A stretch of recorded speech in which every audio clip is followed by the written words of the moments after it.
Price the Lord. Welcome to God's manna. இன்னைக்கு இந்த மன்னாவை பற்றி தான் நம்ம பார்க்க போகிறோம். யாத்ராகமம் 16:21 காலைதோறும் அதை அவரவர் சாப்பிடும் உணவின்படி சேகரித்தார்கள். சூரியன் உஷ்ணமாகும் போது அது உருகியது. ஸோ ஒவ்வொரு நாளும் காலையில் 40 ஆண்டுகளாக அந்த மன்னாவை கொடுத்து தான் ஆண்டவர் அவங்கள போஷித்திருக்காரு. ஆனால் அந்த மன்னா ஒரு நாளும் கெட்டு போனது கிடையாது. அன்னன்னைக்கு தேவையான மன்னாவை மட்டும்தான் அவங்க கலெக்ட் பண்ணணும். மீதமானதை நைட்டு எடுத்து வச்சா அது துர்நாற்றம் அடித்து அதில் புழு வந்துடுறது. ஆனால் ஓய்வு நாளில் மட்டும் அதாவது சண்டே அதுக்கு முந்தின நாள் மட்டும் அந்த மன்னாவை கலெக்ட் பண்ணால் எந்த துர்நாற்றமும் புழுவும் வரதில்லை. ஏன் அப்படின்னா இது இயேசு அவரது கட்டளையின்படி ஓய்வு நாளில் வேறு வேலை செய்யக்கூடாது அப்படிங்கிறத உறுதிப்படுத்துது.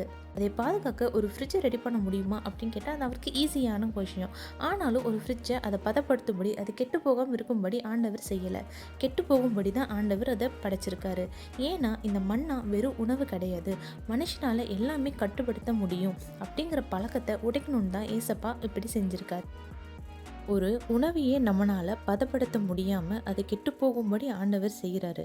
அதை கெட வைக்கிறதும் ப்ரிசர்வ் பண்ணுறதும் கர்த்தருடைய கரத்தில் இருக்குது. அப்படி இருக்கிறப்போ ஒரு ஃபுட்டுக்கே அந்த நிலைமை அப்படின்னா உங்களுடைய வாழ்க்கையும் கெட்டு போகணுமா நடத்தணுமாங்கிறது அவர் கரத்தில் தான் இருக்குது. அதனால் தீமை இல்லாததை யோசிக்காமல் ஆண்டவர் கரத்தில் ஒப்படைச்சிட்டு நீங்கள் ஜாலியாக இருங்க. ஆமீன்.